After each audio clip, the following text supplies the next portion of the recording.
Thanks so much for joining us. And it sure feels like you're going through a revolution in the auto business right now. From Uber and just ride sharing, that area, to autonomous and driverless cars, to a whole host of technology that's enabling so much in the car today. Tell us how you see things.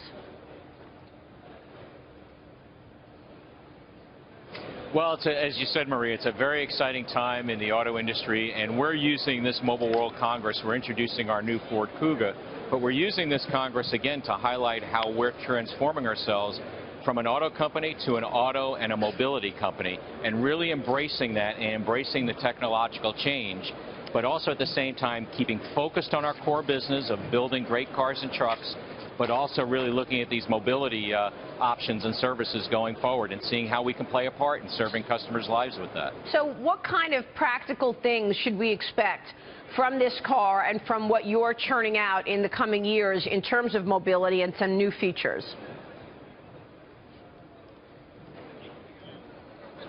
Well, in terms of mobility, there's a number of different areas. In connectivity, we're introducing our Sync 3 system here, which is actually the industry's leading communication and entertainment system that actually keeps people connected to their smartphones. From a mobility standpoint, we're doing a number of pilots on car sharing in London and in Germany. Also at the same time, in autonomous vehicles, we're a leader in what we call semi-autonomous technologies or driver assist technologies, things that will keep you in your lane, those type of things. And at the same time, we're doing a lot of research and developing into a fully autonomous vehicle in a defined area. And we've been working at this for quite some time now, and we're continuing to work at that going forward. Yeah, I want to ask you about the implications of all the information that you're collecting and the data. So stay with me on that. But first, let me get your take on the macro story, because there's a lot of concerns out there that the macro story is just a lot lower and weaker than anybody thought. You've got a flattening yield curve, some modest signs of credit tightening. What are you seeing? Well, it depends on what part of the world we're looking at. If you look at the U.S., clearly the data is telling us the wage growth, income growth, job growth is continuing to do well. You compare that also with the low energy prices. That's putting a lot of consumer spending, a lot of power with consumers right now.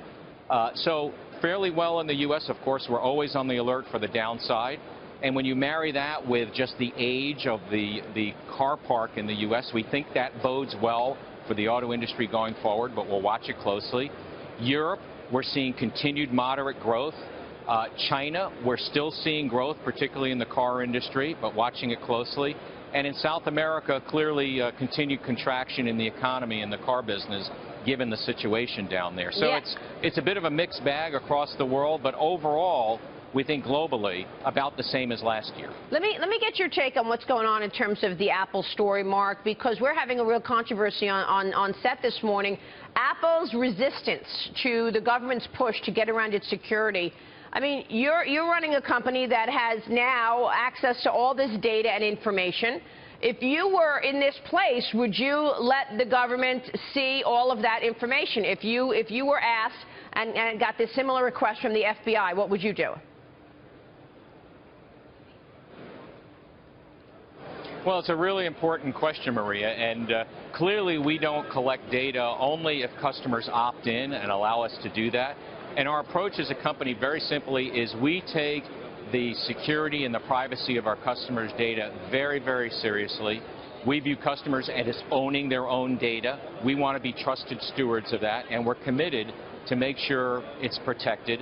And we're watching the situation very closely and what's playing out right now. Yeah, you're watching the situation, but the fact is we're right now faced with a real dilemma. People do not want government snooping on them. They don't want their civil liberties impacted. But at the same time, this is a situation about national security. When it comes to national security, would you choose a different avenue and say, look, this is about national security. I'm going to have to give this to the government?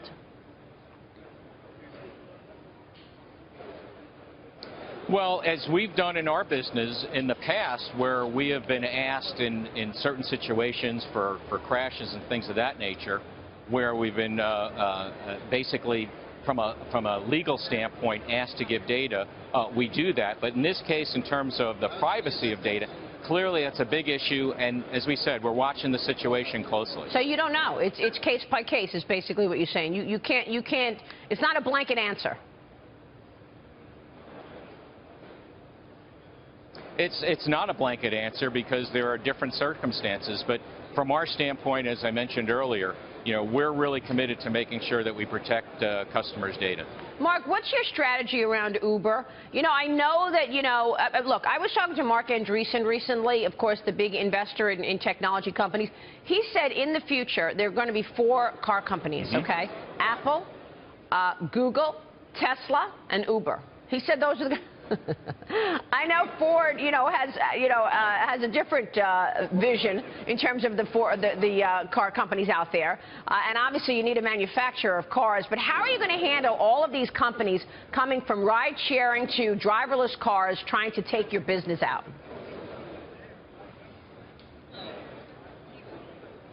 Well, first off, we're looking at this as a huge opportunity, and I appreciate Mark's view, and he has a certain view of the world.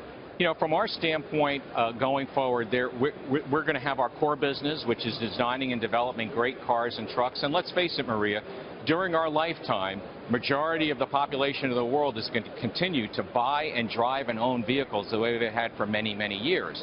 At the same time, we're also going to see the growth of the access instead of ownership, particularly in urban areas and particularly for millennials. So that's why, as a company, as we transition into an auto and mobility company, we're doing a lot of experiments, particularly around ride sharing and car sharing, and seeing how we can play a part in making people's lives better and help change the way the world moves. So we view it as a big opportunity, lots of competition out there, but we're really looking forward to it. Where do you think in the world right now is the growth? Where do you want to really expend the resources now, seeing that that's where the car buyers are and the vehicle demand is?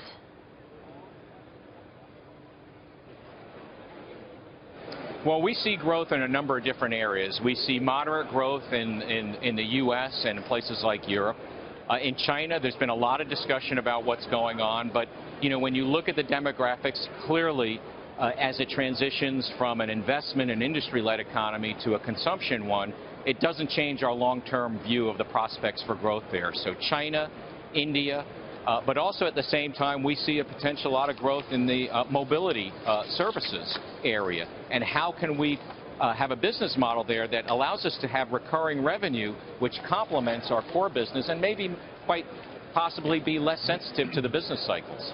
I guess it's all about technology at that mobile conference in Barcelona right now, Mark. Do you feel that we're going to go into recession in the U.S. this year?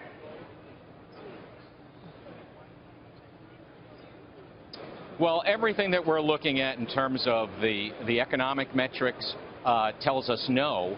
But, clearly consumer confidence is a big piece of that. I think we have to be cognizant. Listen, if every day a consumer wakes up and sees all the news from various media outlets that the sky is falling, that could impact consumer confidence, and that could impact the economy, could impact our business. Yeah. But right now, we're not seeing the transmission of all the issues we're seeing into consumer confidence, but we're going to watch it very closely. Mark, good to talk with you.